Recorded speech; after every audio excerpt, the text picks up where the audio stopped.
And I know some people are disappointed by the name Archie. There's one person who's super excited, the Queen. Yeah, because you know for the last 9 months, she's been like, please don't be Jamal, please don't be Jamal. What about television? Do you have a Netflix account? Yeah, it's got about $9 million. Harry and Meghan are losing their titles? That's the most embarrassing royal loss since William's hairline. And I won't lie, if I was Harry and Meghan, I'd be like, fine, then we'll be known as royal. Meghan Markle to join the 11th season of The Real Housewives of Beverly Hills. Ugh, so thirsty for any kind of attention. Marry him, she would be on The Bachelor this season. She would be Megan M. from Sherman Oaks barista. She's just got... Something terrible happened to William and Kate and the kids, right? The Queen and Charles are very old, they're going to go at some stage, and then you're left with King Andrew. No one wants that. Queen summoned everyone to a private meeting. Everyone attended except Meghan Markle. I don't blame Meghan for not going, because nothing good happens when white people invite you to the countryside. We've all seen Get Out. We know how this shit ends. Rose, now! Now, the keys! Oh, be careful, bro. You know I can't give you the keys, right, babe?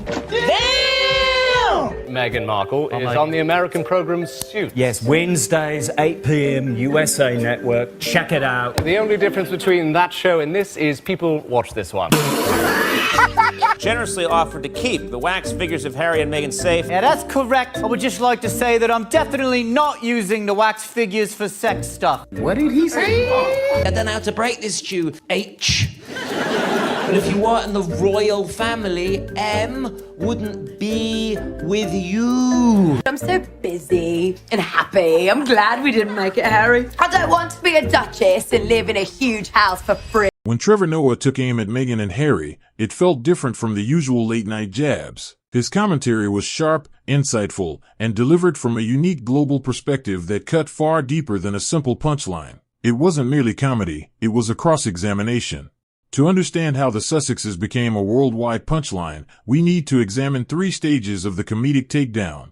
First, Trevor Noah's own multi-layered critique that set the tone. Then came the massive pile-on from comedians across America and the UK. And finally, the one joke so controversial that it reportedly sparked a major backlash. While many comics took shots at the couple, one British comedian delivered a joke about the royal line of succession that many believed crossed the line. It was a moment so dark that it ignited a media firestorm. We'll get to that exact clip shortly, but first we have to start with the man at the center of it all. Trevor Noah's sharpest weapon was always his unique perspective on race, something he used to dissect the royal drama in a way no other American host could. And I know some people are disappointed by the name Archie. There's one person who's super excited, the Queen. Yeah, because you know for the last 9 months, she's been like, please don't be Jamal, please don't be Jamal.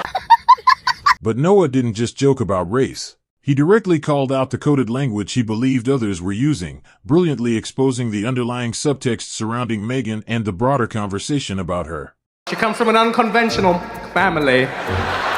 Yes, very different family. I was like, yeah, man, she does. Just like Harry. Yet Noah's critique wasn't limited to race. He also relentlessly targeted their new life in America, particularly Harry's apparent lack of a conventional career. He hilariously imagined what Meghan, as a modern American woman, must have been saying to her prince behind closed doors. This is what happens when you bring the first black woman into the royal family. She looked at Harry and she's like, nigga, you need to get a job. You a grown-ass man. You can't still be living in your mama's house, Harry. From there, Noah explored the sheer absurdity of what it would actually be like for a prince to enter the regular workforce, envisioning a scenario that perfectly highlighted Harry's unique predicament. Can you imagine being his boss when he screws up? Like, what do you call him in and say, Prince Harry, get in here, your majesty.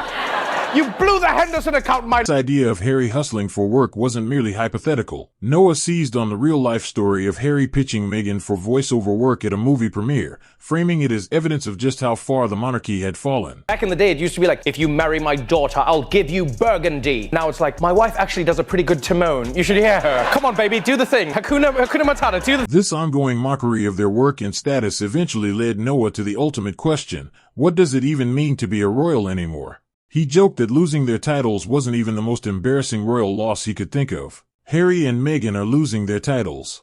That's the most embarrassing royal loss since William's hairline. Harry and Meghan are losing their titles? That's the most embarrassing royal loss since William's hairline. And I won't lie, if I was Harry and Meghan, I'll be like, fine, then we'll be known as royal. He then pointed out that, in the modern celebrity landscape, the titles themselves had become almost meaningless. They were already famous on a first-name basis alone.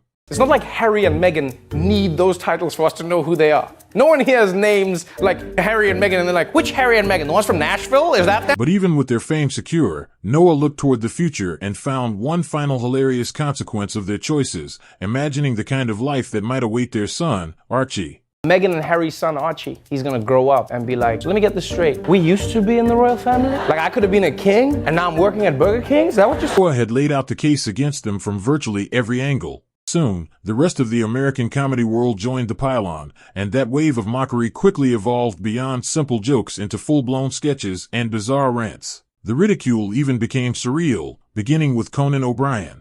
When Madame Tussauds famously removed Harry and Meghan's wax figures from the royal display, Conan seized the opportunity for a truly bizarre and unforgettable comedy bit. Generously offered to keep the wax figures of Harry and Meghan safe. Yeah, that's correct. I would just like to say that I'm definitely not using the wax figures for sex. When Conan asked for an update on the figures, the story became even stranger. They're in a loving home, and I treat them better than the museum ever did. They didn't appreciate Meghan's soft hands or Harry's supple lips. While Conan embraced pure absurdity, Saturday Night Live took a different route, using recurring character sketches to mock the couple. Cast member Mikey Dave frequently portrayed a goofy, attention-seeking Prince Harry. In one sketch, the actor portraying Prince William used his platform to take a direct shot at Meghan's show, Suits. Meghan Markle is on the American program Suits. Yes, Wednesdays, 8 p.m, USA Network. Check it out. The only difference between that show and this is people watch this. The jokes about Suits being unwatchable soon became a recurring theme, with William's character repeatedly using it as a punchline in discussions about his own family life. Whenever the kids are being fussy and not going to bed, she puts on an episode of Suits and they're out. So. What are you doing? Ow! Stop it! The sketches also played on the real-life tension between the brothers, even incorporating jokes about physical appearance that eventually escalated into a comedic confrontation.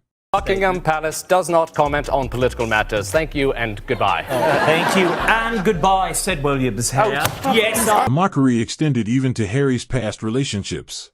In a sketch featuring guest host Emma Stone, she portrayed one of Harry's former girlfriends, sarcastically explaining why she was relieved she hadn't ended up in Meghan's position. I'm so busy and happy. I'm glad we didn't make it, Harry. I don't want to be a duchess and live in a huge house for free. Perhaps the most unique comedic moment came from Joe Rogan. This wasn't a scripted sketch, it was a real-life rant. The dynamic had completely flipped. This time, Prince Harry had criticized Joe Rogan for allegedly spreading misinformation, and Rogan fired back by recounting the moment he discovered Harry had been speaking negatively about him. One time, I just woke up, I'm in my underwear, I plop down in front of the TV, I turn it on. The moment I turn it on, Prince Harry's talking shit about. His first reaction wasn't anger. Instead, it was a moment of genuine and hilarious self-doubt. He's like, Joe Rogan's giving out dangerous misinformation! And my first thought was, did I? I might have. In his attempt to control the narrative, Prince Harry had inadvertently created an even more compelling story for Rogan to tell, one in which Harry once again became the punchline. The American comedians had showcased their full range, but the blunt force of stand-up comedy would prove even more ruthless. Comedians like Andrew Schulz dropped all pretense and went straight for the jugular, voicing the unfiltered indifference that many Americans seem to feel. Prince Harry and Meghan, we don't give a f***. We don't care about the royal family. They got a Netflix show. We never cared about nothing that had to do with y'all. 1775 was the last time we gave. While Andrew Schulz largely dismissed them altogether, other comedians, such as Nikki Glaser, took a different approach. Rather than focusing on their royal status, she imagined the far less glamorous alternate reality Meghan might have been living had she never married a prince. Didn't marry him, she would be on The Bachelor this season. She would be Meghan M. from Sherman Oaks barista. She's just got lucky. And if the American comics were harsh, the British stand-ups were even more personal, using their proximity to the monarchy to challenge the very foundation of the couple's relationship. Comedian Simon Brodkin, in particular, questioned Meghan's motives directly. I don't know how to break this stew, H. But if you weren't in the royal family, M wouldn't be with you. Brodkin also brilliantly satirized what he viewed as the absurd narrative of their Netflix documentary, reducing it to a cynical yet humorous summary. Ginger Royal meets fit American actress. She then discovers that everything is so unfair. He then discovers that racism is actually a bad. The criticism wasn't confined to the stand-up stage. It spilled over into other forms of satire, including the animated series The Prince, which took savage aim at their perceived greed and post-royal financial ambitions. It's important we do this ourselves, Harry, and not live off your family. I agree. We'll just have to find a way to make £50 billion on our own. The show didn't just mock their finances. It also took remarkably personal shots at Meghan's character, portraying her as someone desperately seeking attention and public validation. Meghan Markle to join the 11th season of The Real Housewives of Beverly Hills. Ugh, so thirsty for any kind of... The takedowns were arriving from every direction, stand-up comedians and animated shows alike. And trust me, the most controversial joke of all, the one from Jimmy Carr that reportedly sparked a massive backlash, was still to come. But the British onslaught was only beginning. That ruthless style of satire was perfectly embodied by the legendary puppet show Spitting Image. In one of its most brutal sketches, the Prince Harry puppet voiced criticism clearly aimed at Meghan's post-royal career decisions. I'm here to tell my truth and make a shit ton of money out of podcasting, as I don't have any discernible talent. While the show portrayed Meghan as a calculating opportunist, it painted Harry as something arguably worse, a completely clueless and pampered man-child, a mediocre achiever whose butler supposedly handled every aspect of his life. How do you stay at the top of the middle of your game? Well, Pads, an early start's important, so my butler Perkins gets up at 5 a.m. and does a 10K. The show continued to hammer home this pampered prince narrative, extending the mockery even to his diet, while also taking another quick swipe at Meghan's much-discussed smoothies. Nutrition is important, so Perkins makes me a bacon sandwich in case Megs has made another one of her rank smoothies. Wow, Harry, people don't know how tough you got. The satire wasn't focused solely on them as individuals. It also targeted their immense wealth and perceived disconnect from reality, perfectly captured through a punchline about their lucrative Netflix deal. What about television? Do you have a Netflix account? Yeah, it's got about $9 million.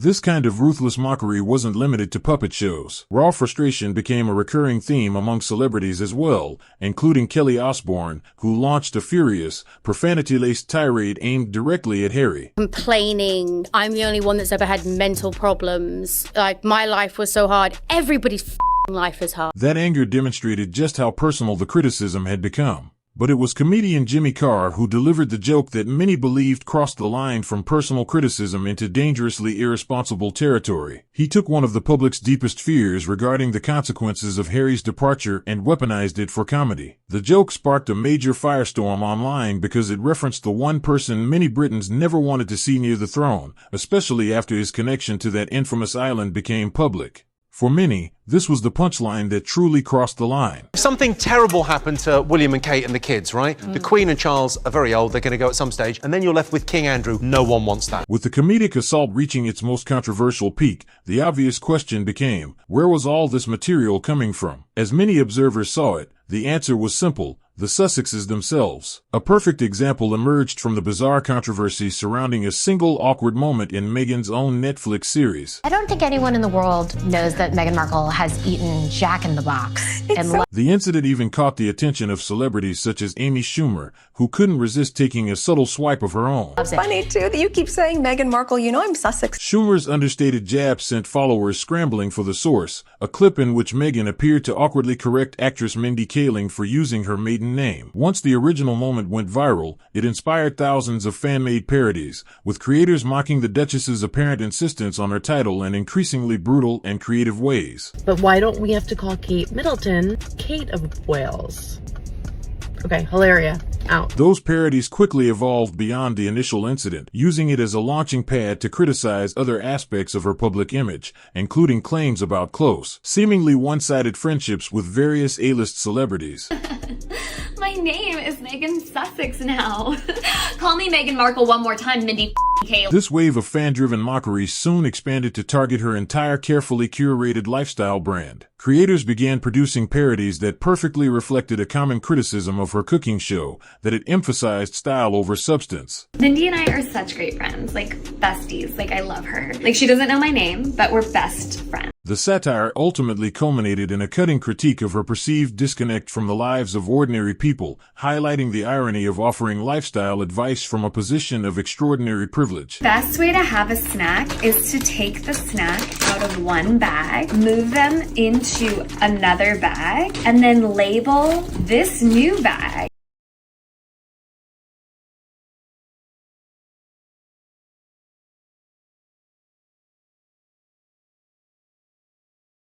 So, what's the final verdict? It's that their story no longer belongs entirely to them. It has been seized upon by fans, critics, commentators, and comedians who use the couple's own words, interviews, and content as the ultimate source material. This is no longer just a public relations problem, it's a structural flaw in their entire post-royal brand. They built a narrative around a series of contradictions that many believed were destined to collapse under the weight of public scrutiny. In many ways, it has become a cautionary tale for the influencer age. You cannot demand privacy while monetizing intimate access to your personal life. You cannot advocate for environmental responsibility while frequently traveling by private jet. And you cannot lecture the public about hardship while enjoying a life of extraordinary privilege. Eventually, those contradictions become impossible to ignore. That's precisely the vulnerability that comedians like Trevor Noah identified with remarkable precision. They didn't need to be cruel, they simply needed to be observant. The worldwide laughter wasn't necessarily directed at personal insults,